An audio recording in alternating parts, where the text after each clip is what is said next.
অর্ধ পৃথিবী করেছে শাসন, অর্ধ পৃথিবী করেছে শাসন, টালি দেওয়া জামা গায়ে,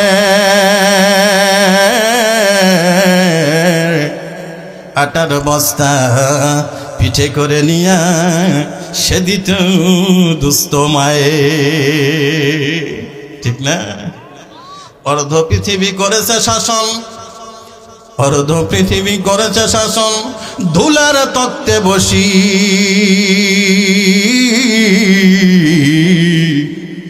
খেজুর পাতার আসাদ খানি যাহার বারে বারে গেছে খুশি। তাদের নজর দুনিয়ার দিকে ছিল না, তাদের নজর ছিল উপরে। আমার ভাইরা, দীর্ঘ ভূমিকা নয়, ডাইরেক্ট আলোচনার ভিতরে। দুনিয়ার জমিনে আল্লাহ পাক আমাকে আপনাকে সৃষ্টি করেছেন, আমার আপনার স্রষ্টার নাম কি? আমার ভাইরা, দুনিয়াতে আমরা আসছি, অবশ্যই আমরা এই দুনিয়াতে ছিলাম না, ঠিক না? আসি আবার, এ কথাই ঠিক। এ কথা আমি আপনি মানলেও ঠিক, না মানলেও ঠিক। আমরা ছিলাম না, আছি, আবার থাকবো না। আল্লাহ পাক আমাদেরকে ছিলাম না তো ছিলাম কোথায় রেখেছিলেন? এক জগতে, জগৎটার নাম হলো আলামে আরওয়াহ, রূহের জগতে। সেখান থেকে মালিক আমাদেরকে মা আর বাবার সামান্য একটু আনন্দ কোনো মুহূর্তে বাবার পৃষ্ঠ থেকে মার রেহেমের ভিতরে ট্রান্সফার করেছেন। সেখান থেকে 10 মাস 10 দিন পরে মার পেটের ভিতরে আল্লাহ পাক কুদরতিভাবে একটা পেন পয়দা করে দিয়েছেন, ব্যথা। যে ব্যথার কারণে মার কলিজায় লাথি মেরে আরেকটা জগতে এসেছি, যেই জগৎটার নাম হলো আলামে দুনিয়া। যে জগতের নাম কি? আলামে দুনিয়া। এই দুনিয়ার জগতে কি শেষ? না। এখান থেকে আমাদেরকে আবারও চকলেটের মতন মোড়ায়া মসজিদের 4 বিহারায় উঠায়া 3.5 হাত গর্ত, কবর নামে গর্তের ভিতরে কাত করে থুয়ে আসবে। ওই জগৎটার নাম হলো আলামে বারজাখ। ওই জগতের নাম কি? ওই জগৎটা কি দুনিয়াতে না মৃত্যুর পর? আমরা অনেকে বলি দুনিয়ার সামান্য জ্বালা যন্ত্রণা সহ্য করতে না পেরে আল্লাহ এত মানুষের মউত দেয়, আমার মউত হয় না? বলি কি বলি না? আমাদের আঞ্চলিক ভাষায় হলো দেশের সব মরে, আমার কি মরণ নাই? আজরাইলকে আমাকে দেখে না, ঠিক না? কেন বলি? হয়তোবা দুনিয়ার যন্ত্রণা মৃত্যুর মাধ্যমে কি হবে? শেষ হবে, মৃত্যুর মাধ্যমে বেঁচে যাব।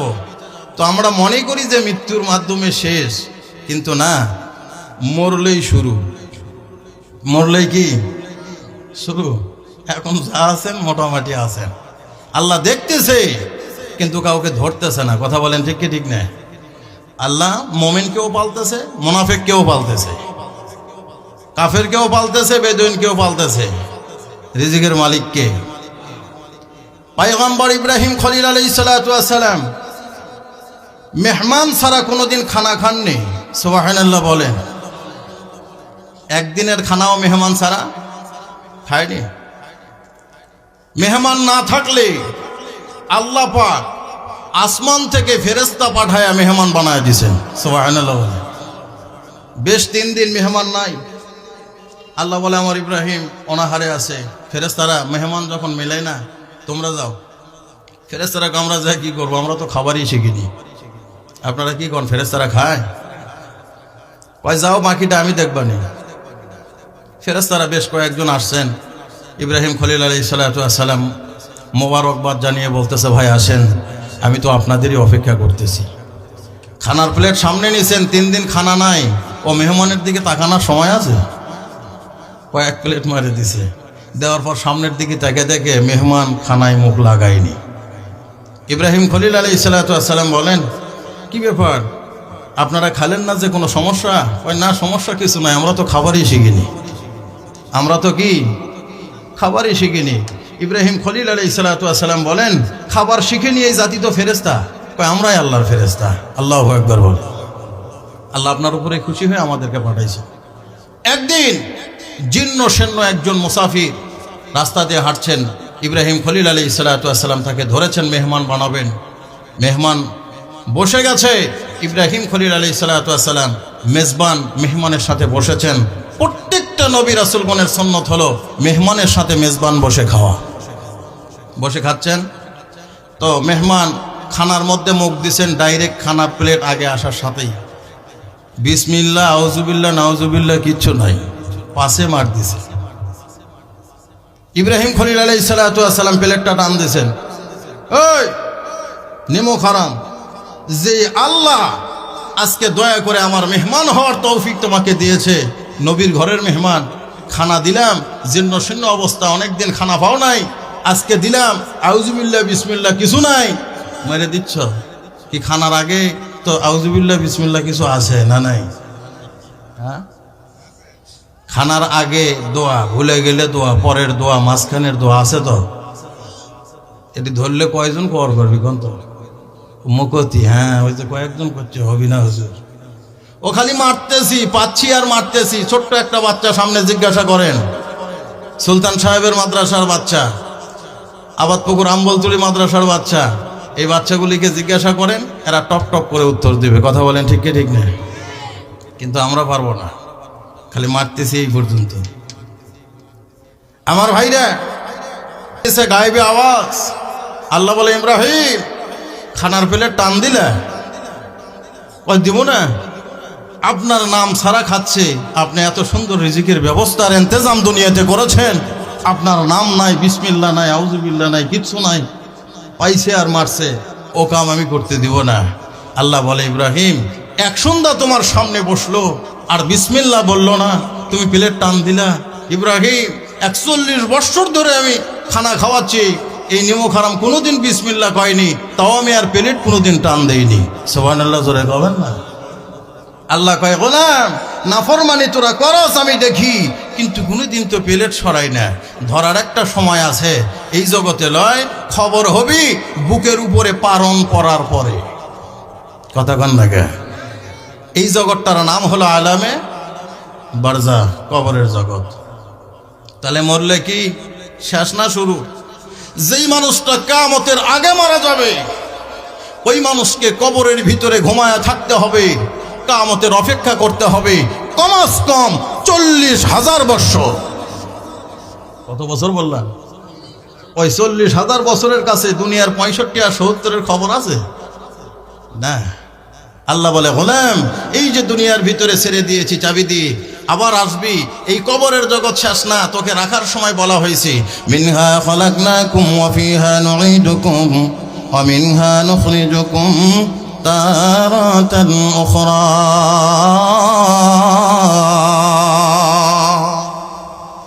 আবার উঠবো।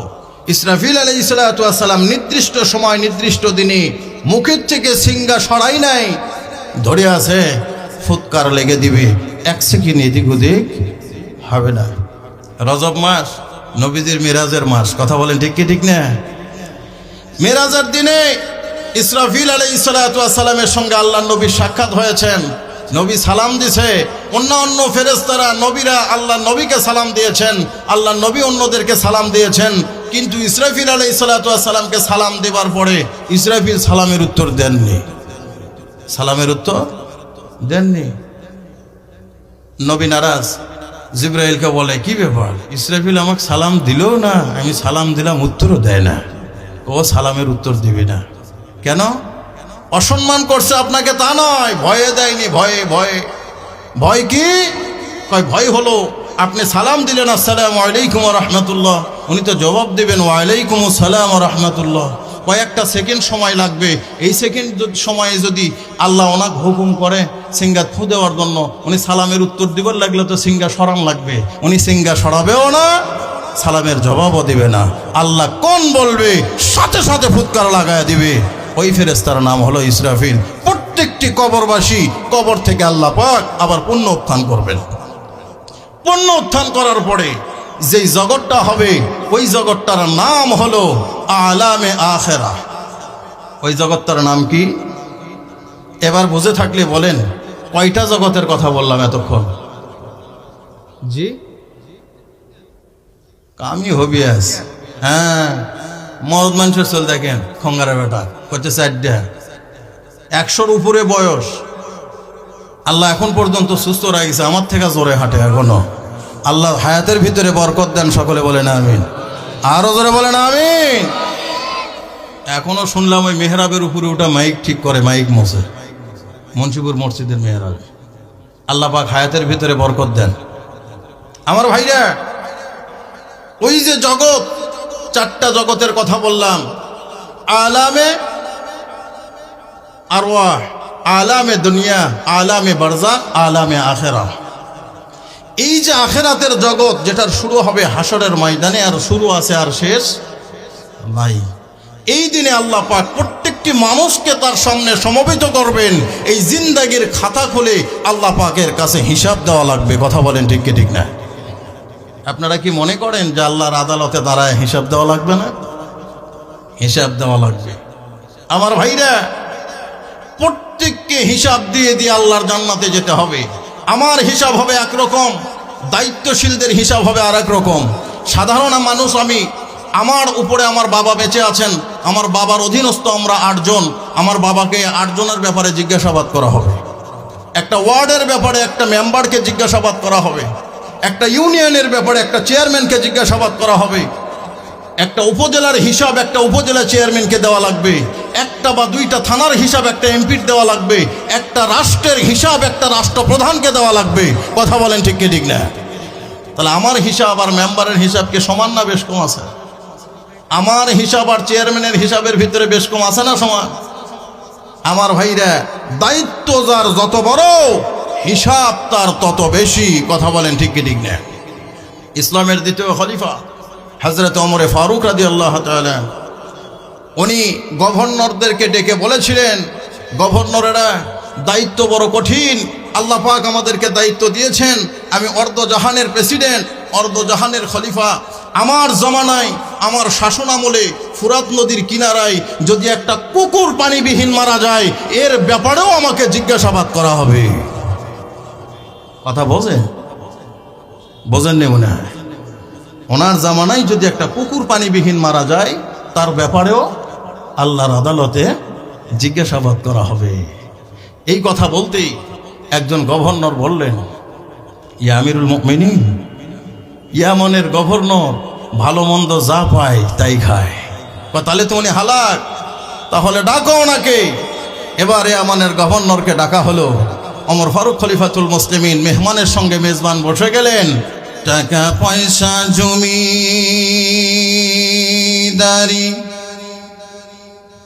করবে কত বাহাদুরি, টাকা পয়সা গাড়ি বাড়ি করবে কত বাহাদুরি, খাট পালঙ্কার সোনার বাড়ি কারে যাবি দিয়া রে, কবর দেশে যাইয়া।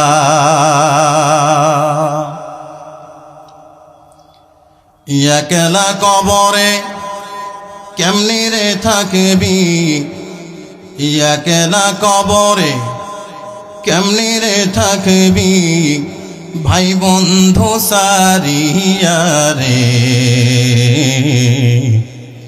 কবর দেশে যাইয়া।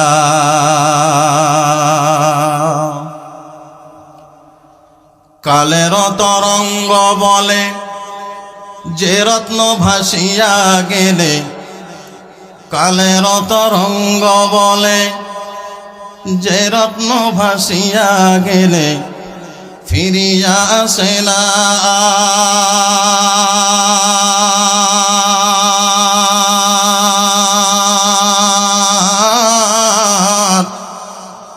হাইরে জীবন তরি তুই একই স্রোতে প্রবাহিনী, উজান বহে না আর।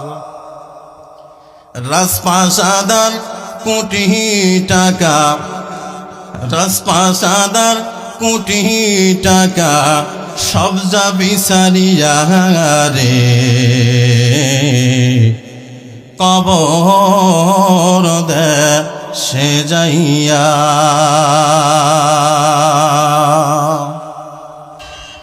ওমর ফারুক খলিফাতুল মুসলিমিন ইয়ামানের গভর্নর সামনে মেহমানের সামনে নাস্তা দিলেন, 2টা জবের রুটি আর জৈতুনের তেল। এবার জৈতুনের তেল দিয়ে ওমর ফারুক খলিফাতুল মুসলিমিন রুটি খেয়ে নিলেন। নজর করে দেখে গভর্নর রুটির ভিতরে মুখ লাগায়নি। ওমর বলেন, কি ব্যাপার, আপনি রুটি খেলেন না যে? কয়, কি দিয়ে খাবো? কয়, কেন? ওই যে জৈতুনের তেল। তোকে জৈতুনের তেল দিয়ে রুটি খাওয়া যায়? কয়, আমি যে খেলাম। কয়, আপনি খাইতে অভ্যস্ত তাই আপনি খাইলেন। কয়, তাহলে তুমি রুটি কি দিয়ে খাও? কয়, আমার গোস্ত আর হালুয়া হলে একটু ভালো হয়। গোস্ত আর হালুয়া হলে একটু ভালো হয়। আলহামদুলিল্লাহ, গোস্ত আর হালুয়া হলে ভালো হয়। আমি তোমাকে জিজ্ঞাসাবাদ করতে চাই, তোমার অধীনস্থ যারা আছে তারাও কি গোস্ত আর হালুয়া দিয়ে রুটি খাওয়ার সুযোগ পায়? তা পালো কি না পালো আমার দেখার বিষয় নাই। তাহলে তোমার ব্যাপারে আমি যতটুকুন শুনেছিলাম কিঞ্চিত মিল আছে। ভালো মন্দ যা পাও তাই খাও। হ্যাঁ, আলহামদুলিল্লাহ, খাও, তোমার রুচি ভালো আছে। তুমি রুটি গোস্ত হালুয়া দিয়ে খাও, তুমি রডের ঝাঁকা খাও, তুমি সিমেন্টের বস্তা খাও, তুমি রাস্তা গোটায় পিস সহ খাও, কোনো সমস্যা নাই। আমি জিজ্ঞাসাবাদ করতে চাই, আল্লাহর আদালতে দাঁড়ায় তোমাকে হিসাব দেওয়া লাগবে কি লাগবে না? কও। আমার ভাইরা, ওমর ফারুক বলেন, আমার দিলের তামান্না কি জানো? আমি শুধু জৈতুনের তেল দিয়ে রুটি খাবো তা নয়, আমারও দিলের তামান্না আমিও রুটি খাবো গোস্ত আর হালুয়া দিয়ে। তবে ওই দিন খাবো যেই দিন আমার অধীনস্থ সকলের মুখে গোস্ত আর হালুয়া দিয়ে রুটি উঠাইয়া দিতে পারবো। আর একটু জোরে বলা যাবে সুবহানাল্লাহ? চিন্তা করছেন? ওমর বলেন, তুমি জানো, তুমি জানো দায়িত্বশীলদের জিজ্ঞাসাবাদ কত কঠিন থেকে কঠিনতর হবে? হিসাবের ময়দান কত কঠিন হবে? আবু বকর ইসলামের প্রথম খলিফা। আমার ভাইরা, রাস্তা দিয়ে যাইতেন, গাছের পাতাকে ঠোকা দিয়ে বলতেন, গাছের পাতা তোরা বড়ই ভাগ্যবান, তোদেরকে উঠে খাবে, ছাগলে খাবে, দুম্বায়ে খাবে, আল্লাহর আদালতে তোদের হিসাব দেওয়া লাগবে না। তাকায় দেখ, আমি আবু বকর কপাল পোড়া, আমার আল্লাহর আদালতে দাঁড়ায় হিসাব দেওয়া লাগবে। তারা হিসাবের মাঠ খেয়ে এত ভয় পেতেন, এত ভয় পেতেন। কোন মানুষ বলেন, কোন মানুষ? যেই মানুষের ব্যাপারে আল্লাহ নবী বলছেন উম্মতের ভিতরে 1 নম্বরের জান্নাতি হলেন আবু বকর। সুবহানাল্লাহ বলেন। আল্লাহ পাক 10 জন ব্যক্তির নাম পবিত্র জবানে জান্নাতি ঘোষণা করেছেন। 1 নম্বরে যেই মহাপুরুষের নাম বের হয়েছেন তিনি হলেন সিদ্দিক আকবর আবু বকর সিদ্দিক রাদিয়াল্লাহু তাআলা। আল্লাহ রসুল বলেন, আমার জান্নাতের পার্শ্বের জান্নাতি যিনি হবেন অন্য কেউ নয়, সিদ্দিক আকবর আবু বকর সিদ্দিক রাদিয়াল্লাহু তাআলা। এই মানুষ বলতেছেন আমি কপাল পোড়া। আরো একটা মজার কথা আছে, উম্মতের ভিতরে সবচেয়ে বড় জান্নাতের মালিক যিনি হবেন তিনি হলেন আবু বকর সিদ্দিক রাদিয়াল্লাহু তাআলা। সুবহানাল্লাহ কবেন না? ও বাড়ির যায় কইল।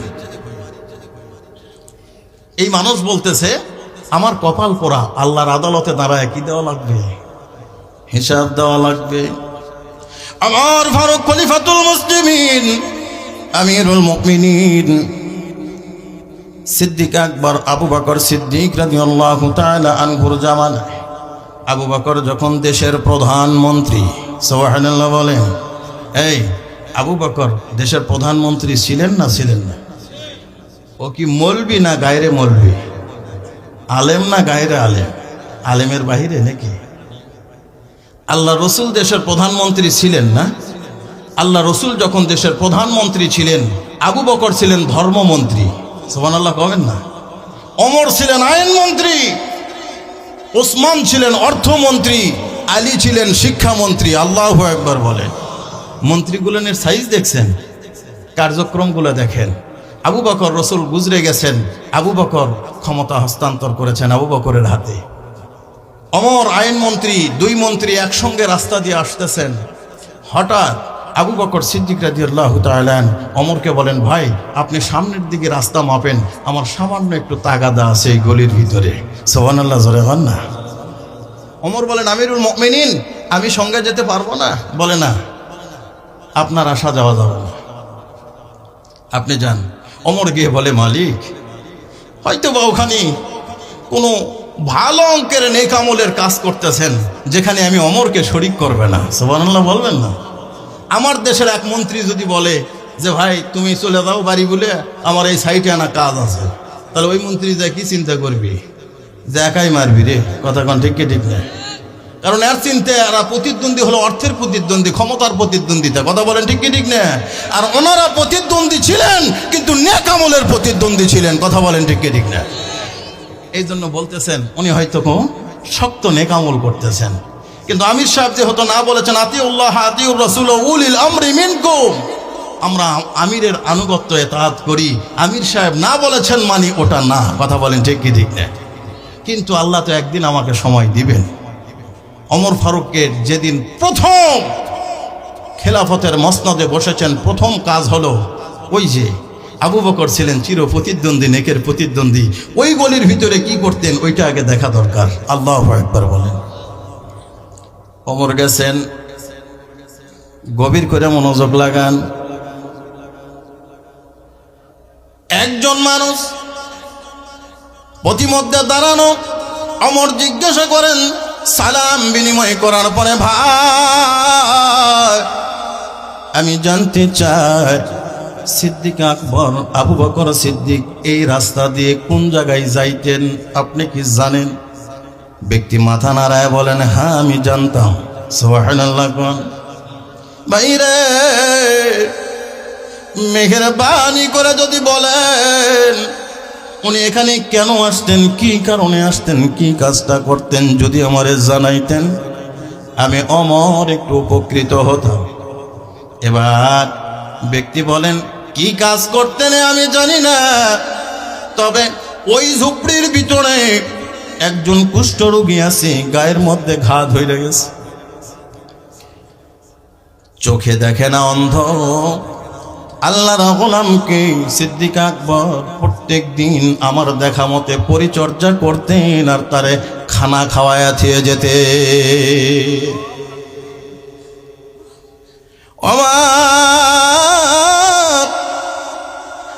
আর বিলম্ব করে নাই, সঙ্গে সঙ্গে নগদ খানা লইয়া ওই ঝুপড়ির মধ্যে ঢুকে, কোনো কালাম নাই, কোনো কথা নাই, আল্লাহর গোলামের মুখের ভিতরে খানা উঠায়া দিছেন। যেহেতু আবু বকর নাই, আল্লাহর গোলাম অনাহারে আছে, মুখের মধ্যে যখন হাত খানা দিয়া দিছে, সাথে সাথে অন্ধ ব্যক্তি ওমরের হাত খানা ধরছে, দইরা ডাক লাগায় উঠা বলেন ভাই রে আমার আবু বকর কোথায়? সুবহানাল্লাহ জোরে কোন। ওমর অবাক হয়ে ডেকে উঠে বলেন ভাই আমি যতটুকুন জানি আপনি অন্ধ, আপনি চোখে দেখেন না, কিন্তু কেমনি বুঝলেন আমি আবু বকর না? এবার অন্ধ ব্যক্তি বলেন আপনি পৃথিবীর যে কেউ হন, আপনারে চিনি না জানি না, কিন্তু এতটুকুন বলতে পারি আপনি আবু বকর হতে পারেন না। ওমর অবাক হয়ে জিজ্ঞাসা করেন কেন? আমার মধ্যে আবু বকরের মধ্যে আপনি কি অমিল দেখলেন? এবার অন্ধ ব্যক্তি কয় ভাই রে শরীরের মধ্যে শুধু ঘা দেখতেছেন, এই ঘাই ঘা না, আবার জবানের মধ্যেও ঘা ধরে গেছে, মুখটার ভিতরে ঘা, জবানটা জিহ্বাটার ভিতরে ঘা, এই যে ঠোঁটগুলি দেখেন ঘা হয়ে গেছে, মুখের মধ্যে ঘা থাকার কারণে আমাকে যখন হাতের দ্বারা খানা খাওয়ায় আমি হঠাৎ একদিন দুঃখ পাই, কারণ মুখের মধ্যে নরম জায়গার ভিতরে ঘা।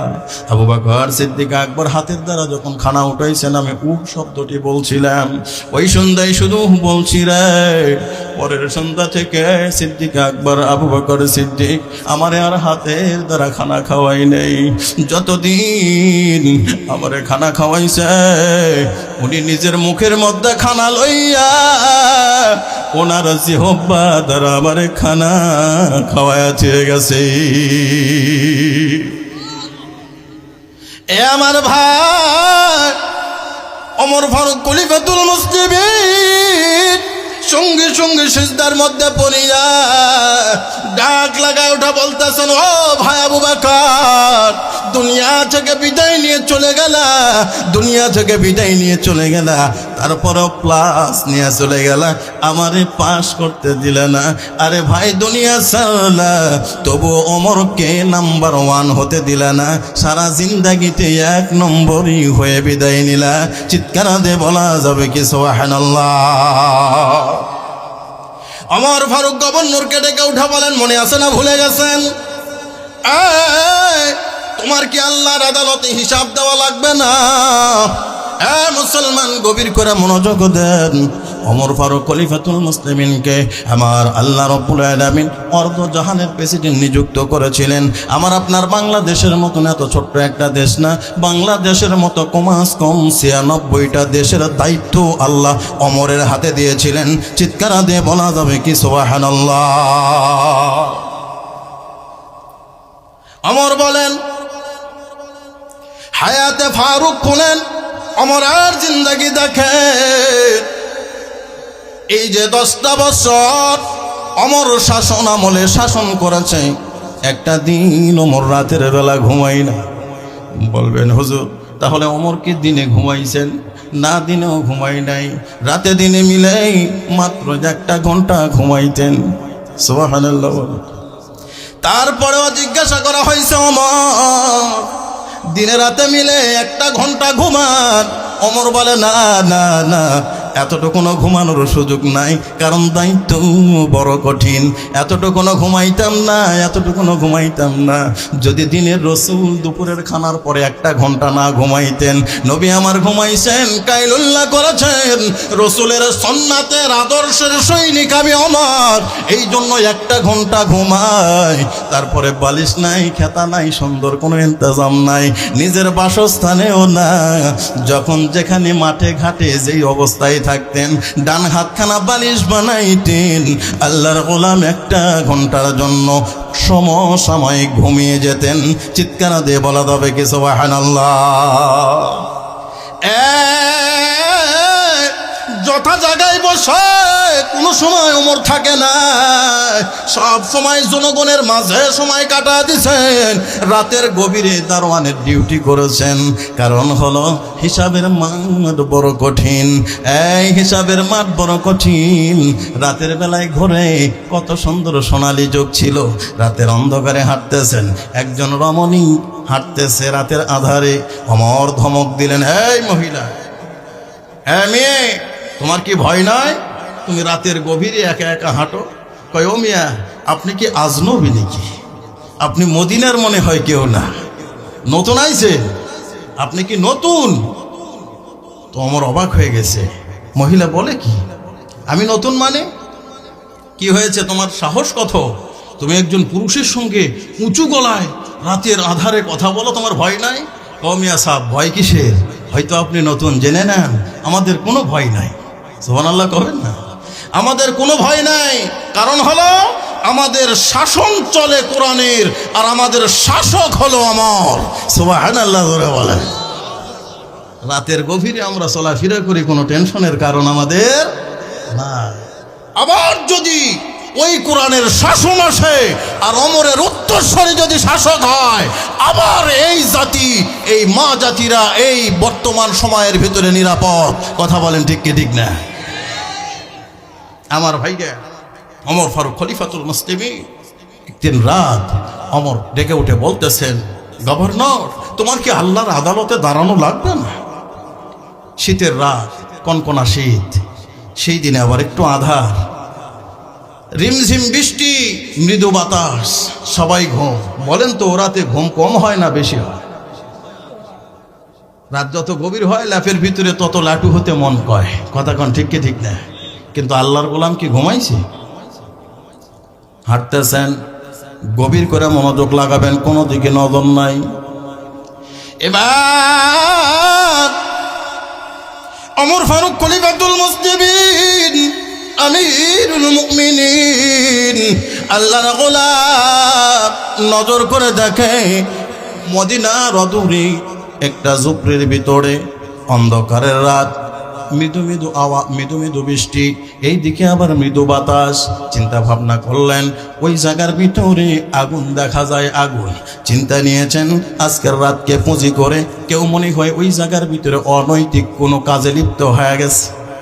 এবার আল্লাহর গোলাম লাঠির উপর ভরা দিয়া আস্তে আস্তে আস্তে আস্তে যখন ওই দিকে রওনা হয়ে গেছে, নজর করে দেখে না না, যা ভেবেছিলাম তা না। একজন মা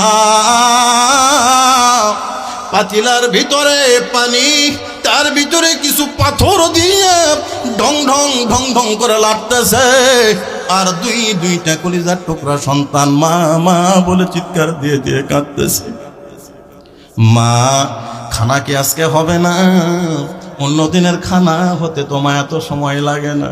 মা ডাইকা কয়, বেটা রে, গোস্ত একটু সিদ্ধ হতে কষ্ট হয়, সময় নিচ্ছে, তোমরা ঘুমাও, হইলে আমি মা তোমাদেরকে জানা দিব, উঠে তোমরা খেয়ে নিবা। সন্তান বলে ক্ষুধার প্যার ঘুমাই না, আও মাও করে কান্দে।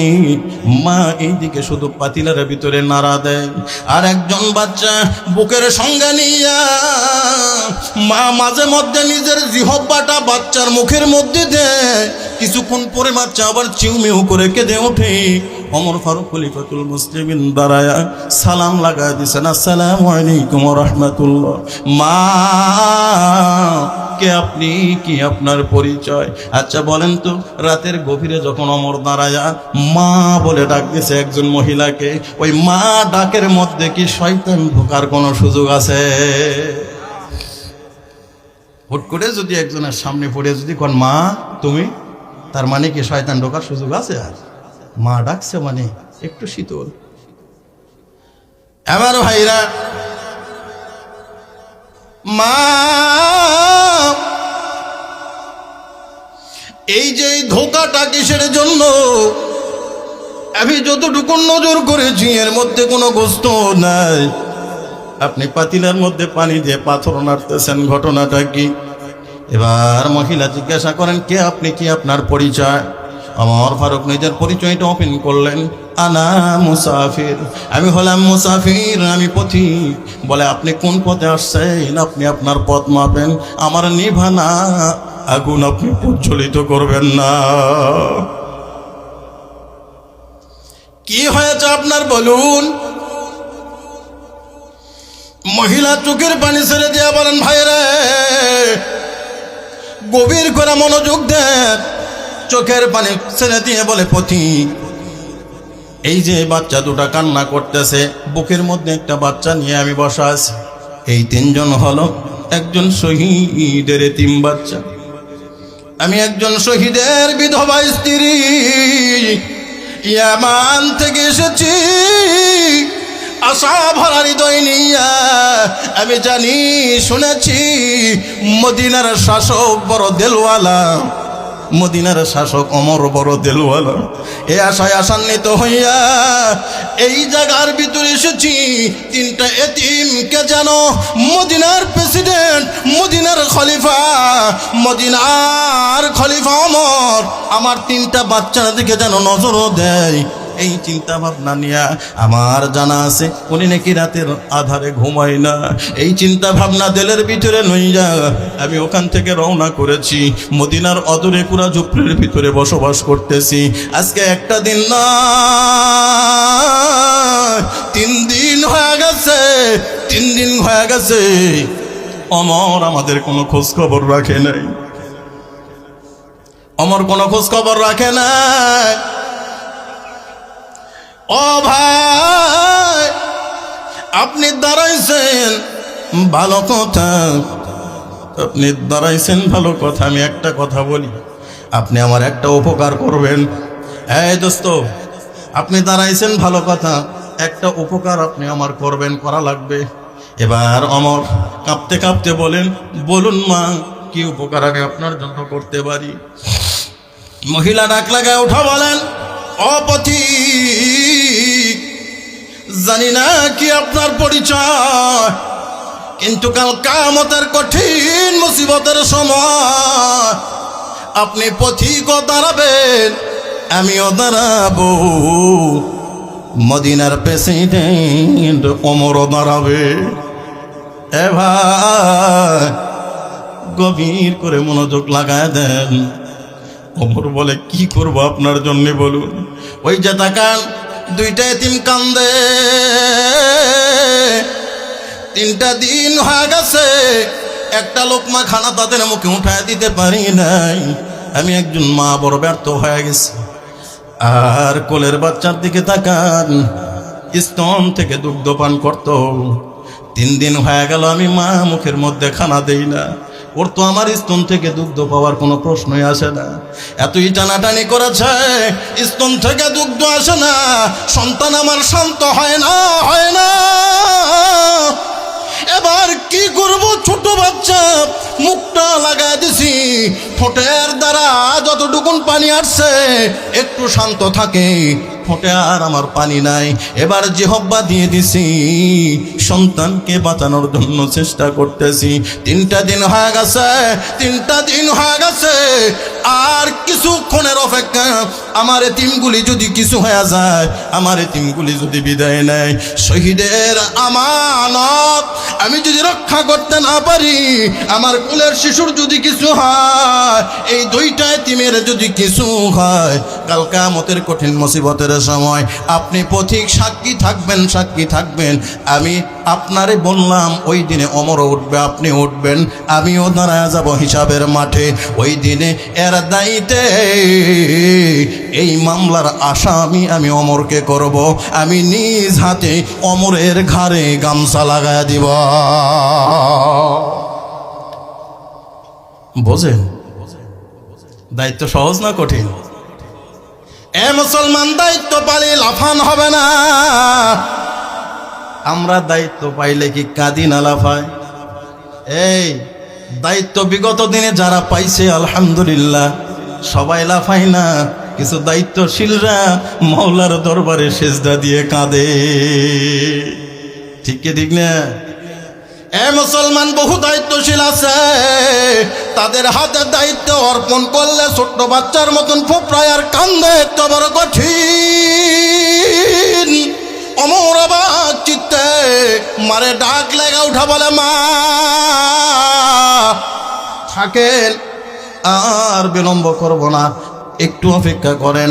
আপনি যে কষ্টে আছেন, আপনার হালত যে কারগুজারি আমার কাছে করলেন, বেশি অপেক্ষা করা লাগবে না, সামান্য একটু সময় আমারে কইরে দেন।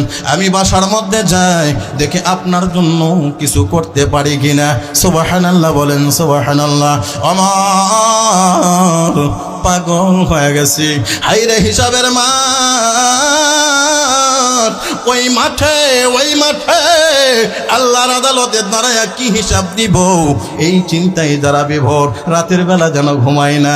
মুসলমান রাতে দরমানের ডিউটি করে বেড়ায়। এই মানুষটারে যদি বলা হয় ওমরের ঘাড়ে গামছা লাগায় দেব, এই বলেন তো ওমরের মাথা কি বর্তমান ঠিক আছে?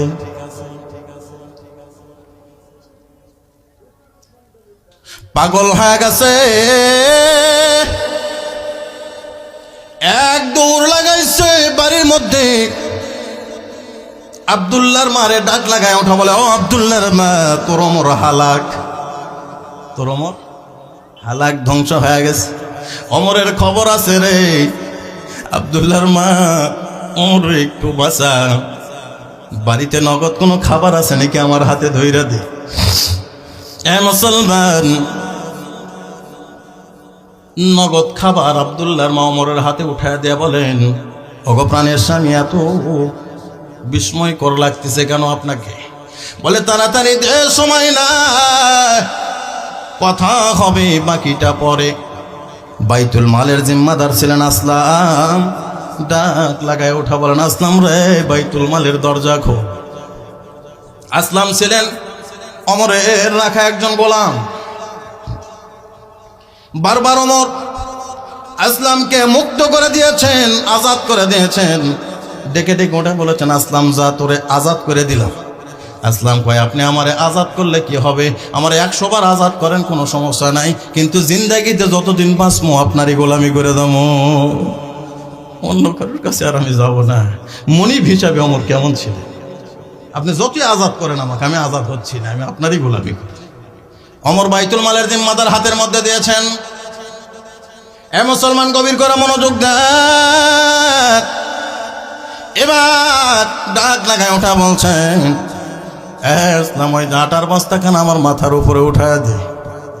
আসলাম বলেন, কি বলেন আপনি, পাগল হয়েছেন? যদি কোনো জায়গায় নিতে হয় আমি তো আছি, আমার কাঁধে উঠায় দেন। ওমর বলেন, না রে, ওই দিন যেই দিন মা সন্তানের কাজে আসবে না। এই গর্ভধারিণী মা সন্তানের কাজে আসবে না, সন্তান জনম দুঃখিনী মায়ের কাজে আসবে না। যেই দিন দুনিয়ার কেউ আমার কাজে আসবে না, ওই দিনে আসলাম তুই কি আমার বোঝা বহন করবি রে? বলে না, এটার তো সিস্টেম নাই, আমি পারবো না। যদি তাই না হয় তাহলে দে দে আটার বস্তাটা আমার মাথায় উঠা দে। অর্ধ পৃথিবী করেছে শাসন, অর্ধ পৃথিবী করেছে শাসন, টালি দেওয়া জামা গায়ে আটার বস্তা পিঠে করে নিয়া সে দিত দুস্থ মায়ে, ঠিক না? অর্ধ পৃথিবী করেছে শাসন, অর্ধ পৃথিবী করেছে শাসন, ধুলার তত্ত্বে বসি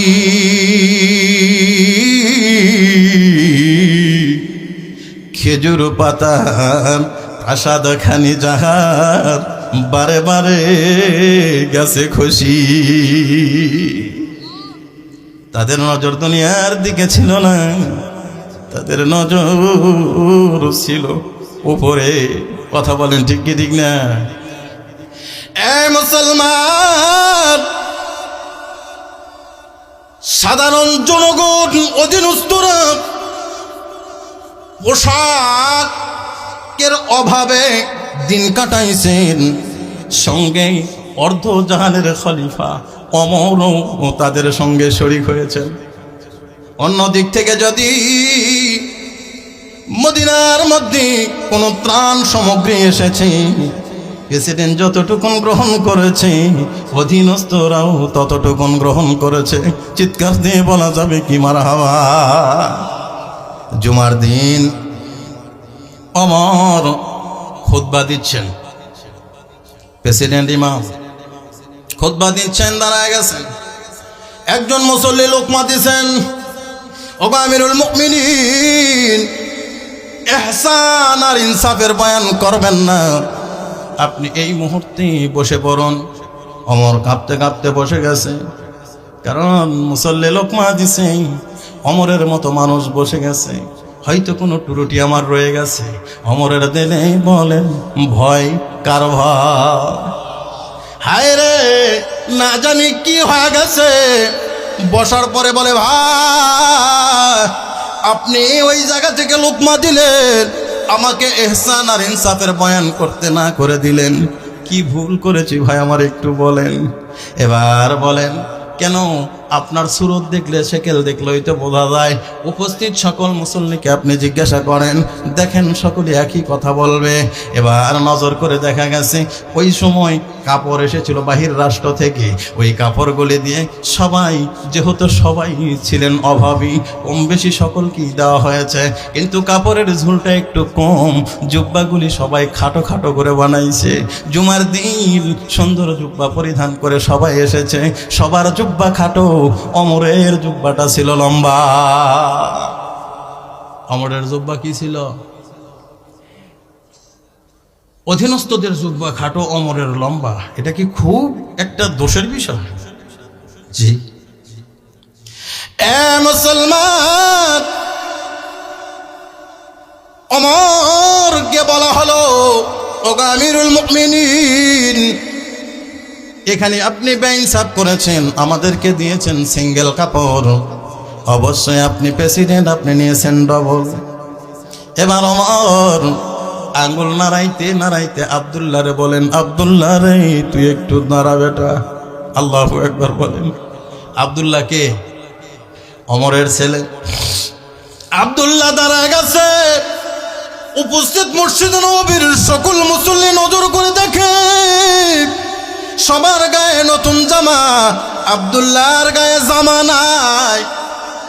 সবাই অবাক হয়ে আব্দুল্লাহরে জিজ্ঞাসা করছে, ভাই সবাই আমরা নতুন জামা পরিধান করে আসছি, আমির সাহেবের নির্দেশ যে জুমার দিন সুন্দর আর নতুন কাপড় যেহেতু আমরা সবাই পাইছি পরিধান করে আসবো, তুমি কেন পরো নাই? বলে কোথায় পাবো, আমার তো কাপড়ই নাই। আল্লাহু আকবার বলেন। কাপড় নাই কথা কে বললেন?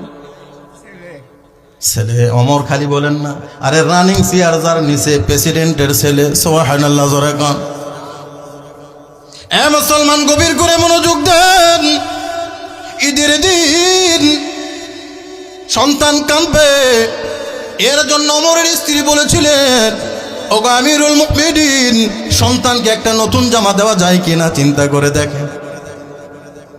আহা, ঈদের দিন প্রেসিডেন্টের সন্তানকে নতুন জামা দেওয়ার জন্য প্ল্যান লাগে, প্লান্টেশন লাগে, চিন্তা লাগে। তার মানে পয়সা নাই। পয়সা আছে?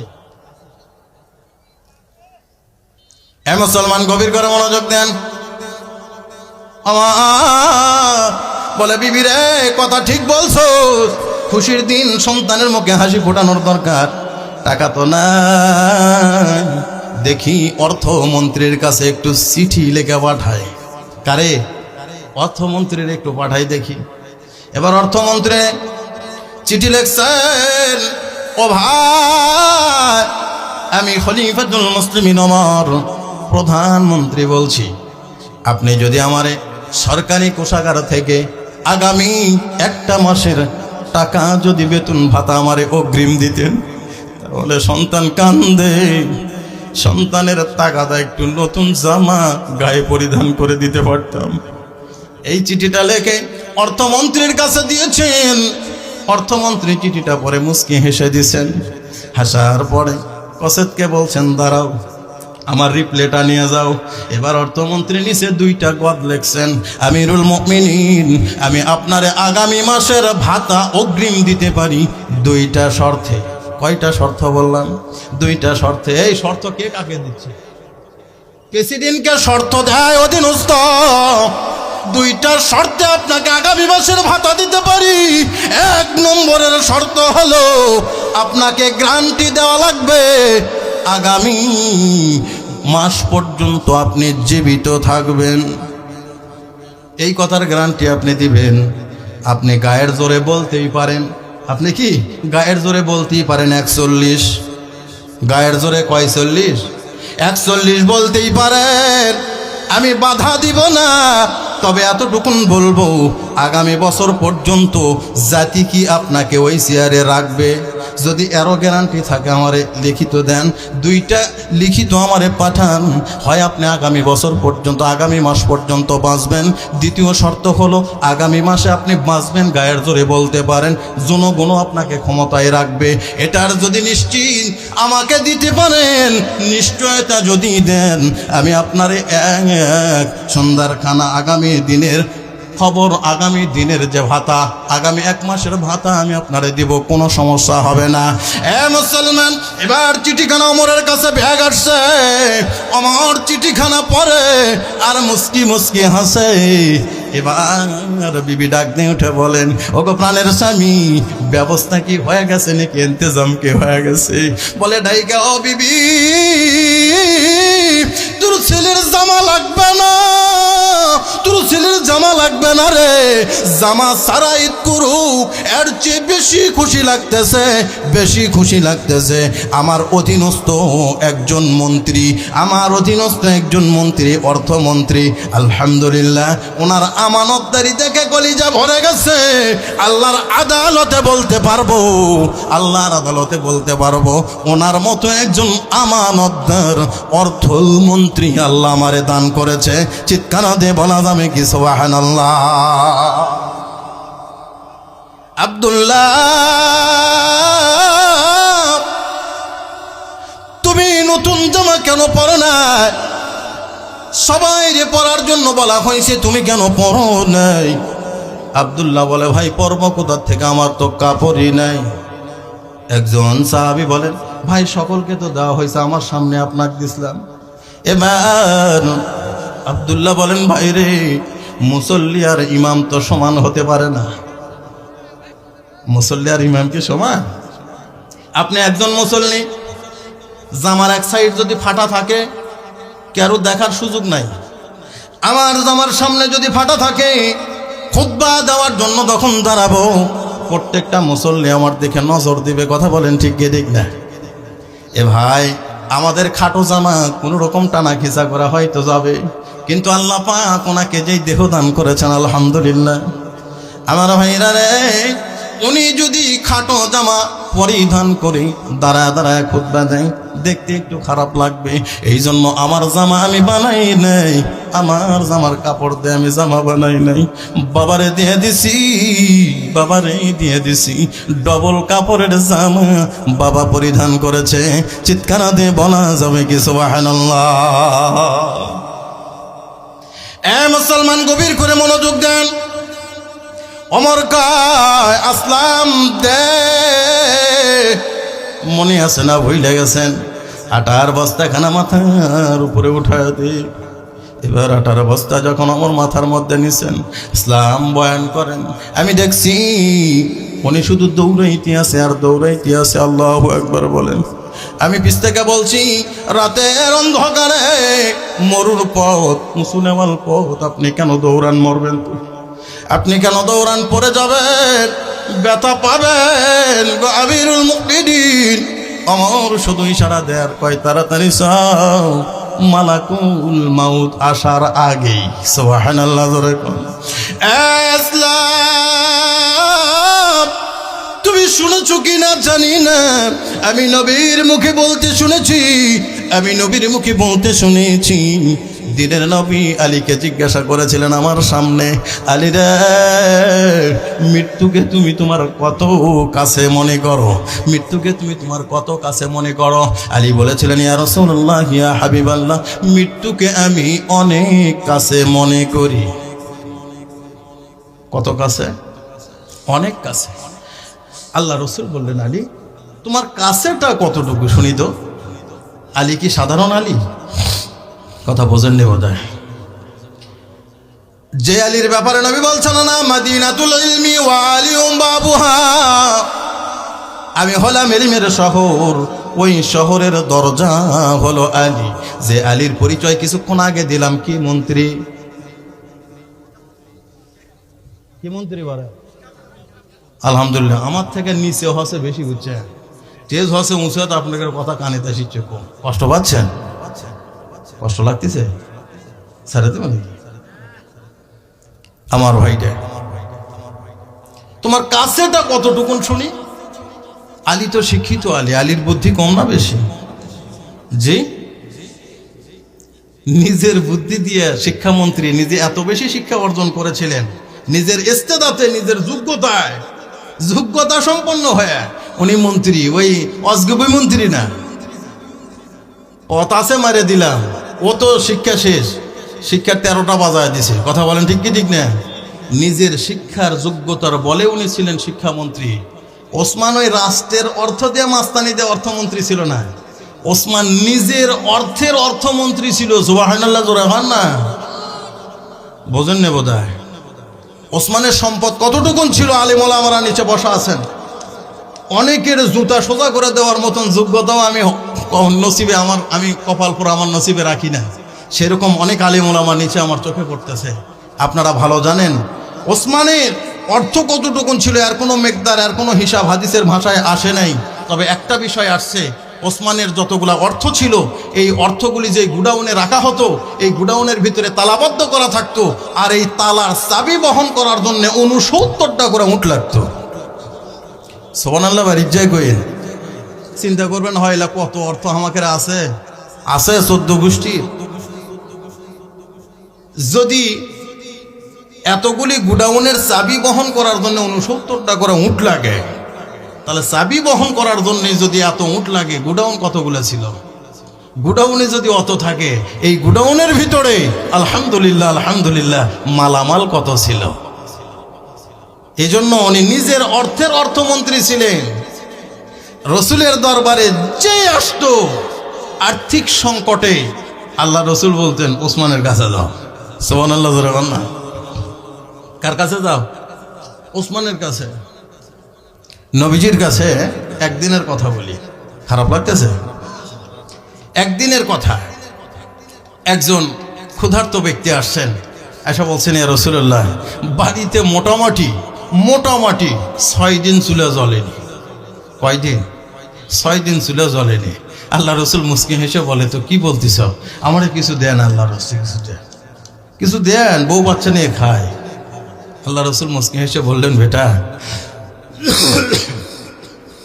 তোমার সাহায্য তো ওই ব্যক্তি করতে পারে যে ব্যক্তির আগামী এক সন্ধ্যার খানা বাড়িতে মজুদ আছে।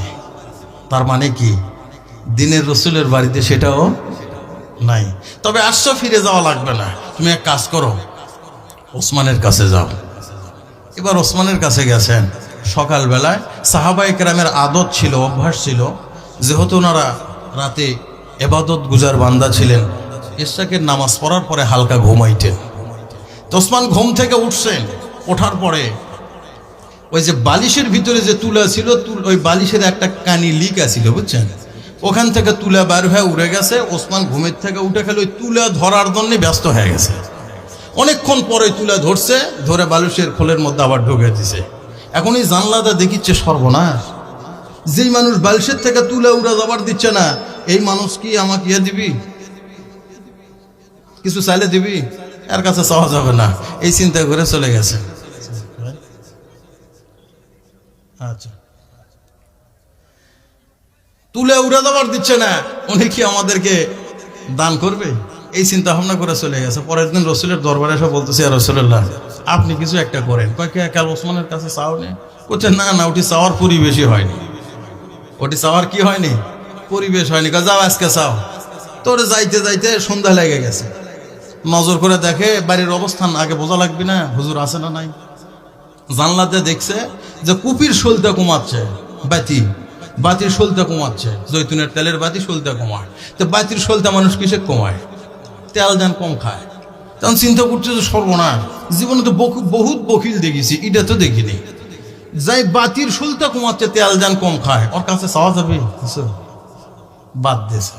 পরের দিন রসুলের দরবারে আবার গেছে, ইয়া রাসূলুল্লাহ, আপনি কিছু দেন। রসুল ধমক দিছে, বেটা তোমাকে না ওসমানের কাছে পাঠায়, উঠি যা চাও না। চাওয়ার পরিবেশই হয় না, ইয়া রাসূলুল্লাহ, উঠি পরিবেশ না, বেটা তো পেটের ভাত নাই, তুই পরিবেশ দেখিচ্ছ, যা যা চাবি। এবার দম বন্ধ করে যা, আজকে যা হয় হবি, আর চাবই, কারণ চতুর্থ দিন তো আর রসুলের সামনে যায় আর বিরক্ত করা ঠিক হবে না। আজকে শেষ দিন। নজর করে দেখে ওসমান গনি বাস্কর খুলিছে, পুরানা যত জুব্বা আছে সব বার করছে। এই জুব্বাগুলোর কোনোটার বোতাম নাই, কোনোটা ফাটা, এলা নিয়ে বসিছে, এই বোতাম লাগাবি, বুঝছে। এখনই চিন্তা করতেছে সর্বনাশ, যেই মানুষ দিনে কয়েকটা জামা যদি বানায় আর গায়ে দেয়, ঠেকবে না, ওই মানুষ পুরানা জামার তালি দিবে আর শিলাত বোতাম দিবে, লাগাবে, তা অন্য কোনো মানুষ লয়, নিজেই বসেছে। বসার পরে ওই শুয়ের মধ্যে সুতা দিবে, এই কার্যক্রম চালাচ্ছে, কিন্তু পারতেছে না। শুয়ের মধ্যে কি দিয়ে পারছে না, সুতা দিয়ে পারছে না। আপনারা হাসলেন, আপনাদের ভিতরে মুরব্বী, আপনি শুয়ের মধ্যে সুতা একবার দিয়ে পারবেন বাবা?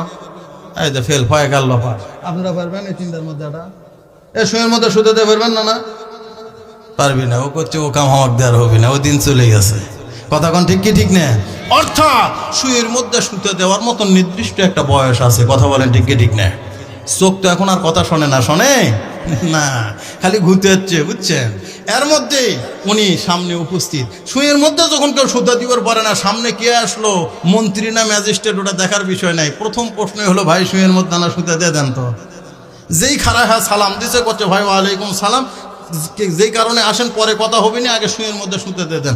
যেই শুয়ের মধ্যে শুতে দিছে, উপর দিকে তাকে বলতেছে, ওরে সর্বনাশ, আপনি এতই ধনী ভাই, আপনি এতই ধনী।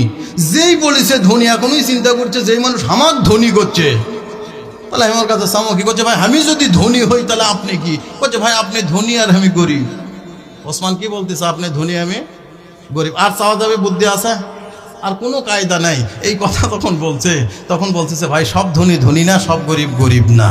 কথা বুঝতে পারছেন? সব ফকির ফকির লয়। মোবারক ফকির কি অরিজিনাল ফকির না? সব ফকির ফকির লয়। আমি চোখের দিক থেকে ফকির, আপনি চোখের দিক থেকে ধনী। সুবহানাল্লাহ, জোরে খান সুবহানাল্লাহ। এবার ভাই শুয়ের মধ্যে সুতা দিয়ে দিছেন। এবার রাখালদেরকে জিজ্ঞাসা ডাক দিয়েছেন, এই কে কোথায় তোমরা আসো? ভাই আমার শুয়ের মধ্যে সুতা দিয়ে বিশাল উপকার করছে। শুয়ের মধ্যে সুতা দেওয়া কতখানি উপকার কন্ত? বিশাল করছে, বিশাল উপকার করছে। ভাইকে একটা লাল মোড় দিয়ে দাও, সুবহানাল্লাহ কবেন না? এখনই অবাক হয়ে গেছে, ওরে সর্বনাশ, যেই মানুষ 3 দিন কি দেখলাম আর আজকে কি দেখছি, শুয়ের মধ্যে শুতে দিচ্ছে, আমাকে একটা লাল নোট দিবে চায়। ভাই থামেন, আগে বোঝেন। কত বোঝাবুঝি পরে, ভাই বোধহয় খুশি হয় না, আরেকটা দাও।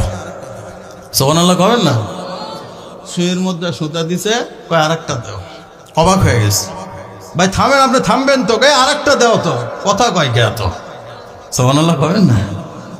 চোখের পানি ছেড়ে দিয়ে কান্দে, ও ভাই উসমান একটু দাঁড়ান, আমি 3 দিন পর্যন্ত আপনার দরবারে ঘুরতেছি। কয়দিন? 3 দিন। 3 দিন আমি 3টা দৃশ্য দেখেছি। 1 নম্বরের দৃশ্য দেখেছি, আপনি বালিশ থেকে তুলা উড়া দাইতে দিচ্ছেন না, ধরে বালিশের মধ্যে দিচ্ছেন। ওসমান বলছেন হ্যাঁ ঠিক। এবার দ্বিতীয় দিন আপনি কি করছেন? কুপির শোলটা কমাচ্ছেন যেন তেল একটু কম খায়, ওইটাও ঠিক। এবার 3য় দিন যখন গোব্বাগুলির ভিতরে বোতাম লাগাচ্ছেন, এই লাগানোর মধ্যে যখন আপনি পারছিলেন না চেষ্টা করে সুইয়ের মধ্যে সুতা দিতে, আমি দিয়ে দিলাম, সাথে সাথে আর জন্য 3টা লাল উট দিয়ে দিচ্ছেন। যেই মানুষ বালিশের মধ্যে থেকে তুলা উড়াই যাইতে দেয় না, যেই মানুষ কুপির শোলটা কমায় তেল কম খাওয়ার জন্য, যেই মানুষ জব্বাগুলির ভিতরে চালিয়ে দেয়, ওই মানুষ ওই মানুষ কি করে সুয়ের মধ্যে শুতে দেওয়ার কারণে এই মুহূর্তে আমার 3টা লাল উট দেওয়া পুরস্কৃত করে। ওমর বলেন ভাই 2টাই ঠিক, ওসমান বলেন 2টাই ঠিক। ভাই যেদিন 3 দিন যেটা দেখেছেন এটা ওসমানের দুনিয়ার জীবনযাপন, দুনিয়ার জিন্দাগি, আর আজকে যেটা আপনি উপস্থিত দেখলেন এটা হলো ওসমানের আখিরাতের জিন্দাগি। ওসমান দুনিয়াতে ফুজুল খরচি করে না, ওসমানের সামনে আখিরাত আসলে ওসমান ছাড়ে না। দুনিয়ার লাইনে আমি খরচ করি না ভাই, কিন্তু আখিরাত যদি সামনে আসে ও আমি জীবন ছাড়িয়ে দিয়ে দিই, কথা বলার সুযোগ দেই না। সুবহানাল্লাহ জোরে কবেন না সুবহানাল্লাহ।